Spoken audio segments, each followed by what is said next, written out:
कर दिया गया और यहाँ पे इसके टेग भी लगा दिए गए। कटहल के बीज 18 अदद 13 जून।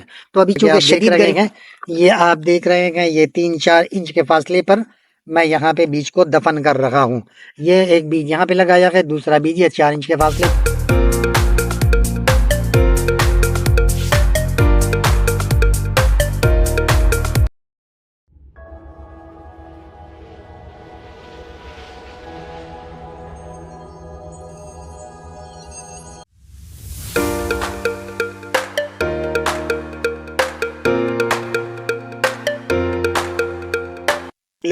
रहीम आयशा किचन गार्डन में आप लोगों को खुशामदीद कहता हूँ।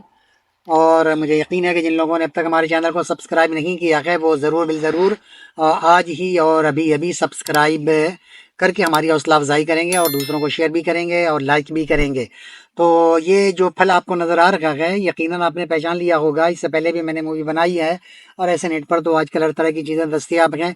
तो ये हमारा कटहल का दरख्त है जो 3 साल पहले मैंने लाके यहाँ पे लगाया था और ये 3 साल के बाद ही 3 साल में हमें फल दे रहा है। वजह यह है कि इसको मैं कलम करके लाया था इस वजह से, वरना ये 7 साल 8 साल 10 साल के बाद जाकर ये फल दे रहा होता है। जब इसके बीज को आप लगाते हैं, बीज से अगर ये दरख्त तैयार हुआ तो 8 से 10 साल में जाकर फल देता है। लेकिन कलम करके ले आए तो वो चूंकि शाख अपनी मुद्दत पूरी कर चुकी होती है, इसकी वजह से वो अगर सही से परवान चढ़ गया वो दरख्त तो उसमें 3-4 साल के अंदर ही फल देना शुरू कर देता है, जैसा कि हमारा दरख्त दे रखा है।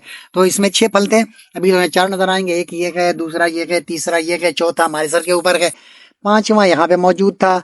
यहाँ से काट के मैं ले गया हूँ, चंद रोज पहले आया था, देखा खुशबू आ रही है तो आकर देखा, टच किया तो पता चला वो दब रखा है।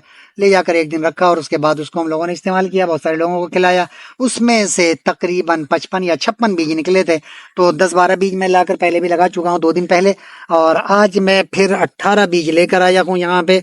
ये बीज आप देख रहे हैं, ये कटहल के बीज हैं, यहाँ चंद बीज यहाँ पड़े हुए हैं। मैं इसको कटहल के साए में ही लगा दे रहा हूँ, इसलिए ज़मीन हमवार कर दिया गया और यहाँ पे इसके टेग भी लगा दिए गए। कटहल के बीज 18 अदद 13 जून। तो अभी चूंकि शदीद गर्मी है इसलिए मुख्तलिफ औकात में मैं लगा रखा हूँ, मुख्तलिफ दिनों में लगा रखा हूँ। मुमकिन है कि चंद रोज़ के बाद बारिश हो, बारिश के दिनों में अगर लगा दिया जाए तो वो तो 100% उसे वो क्या नाम है दरख्त और बीज जर्मिनेट होते हैं। तो इसलिए मैं चंद बीजों को उठा के रखा हूँ, चंद क्या बल्कि आधे से ज़्यादा बीजों को उठा के रख दिया है। तो आज मैं यहाँ पे 12 बीज लगाऊंगा।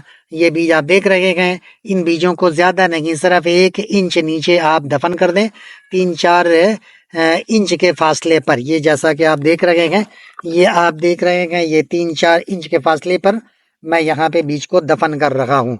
ये एक बीज यहाँ पे लगाया है, दूसरा बीज ये 4 इंच के फासले पे यहाँ पे लगा दे रहा हूँ। अब इसके ऊपर आप मिट्टी डाल देंगे तो इंशाअल्लाहुल अज़ीज़ हमें यकीन है कि ये 10-15-20 दिन के अंदर इसमें से पौधे निकल कर बाहर आएंगे और उसके बाद आप उसको मतलूबा जगह पे ले जाकर शिफ्ट कर दें।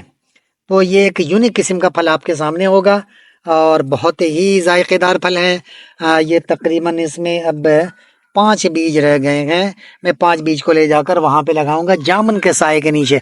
वजह यह है कि यहाँ ज़रा ये कम शेडी एरिया है, यहाँ पे मुख्तलिफ औकात में धूप यहाँ पे आ रही होती है, इस वजह से मैंने यहाँ पे 5 तो रख लिया है, 13 बीज यहाँ पे लगा दिया है। 5वां इंशाअल्लाह अज़ीज़ वहाँ पे लगाऊंगा जामुन के दरख्त के नीचे। अब इसमें लाकर मैं थोड़ा सा पानी अभी डाल दूंगा। अब ये मैं जामुन के साए में ले जाकर लगा दूं, वहाँ भी मैंने मिट्टी को हमवार कर दिया था।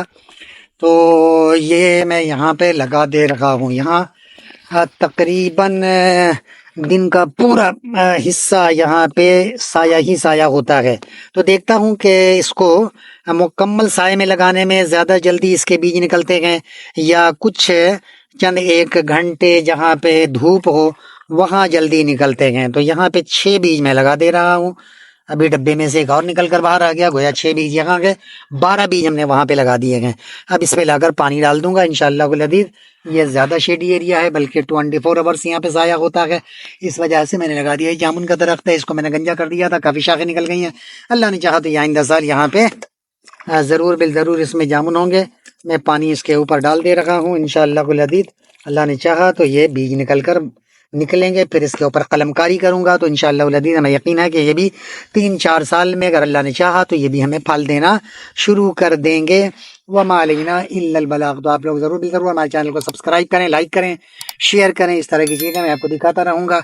वमा अलैना इल्लल बलाग।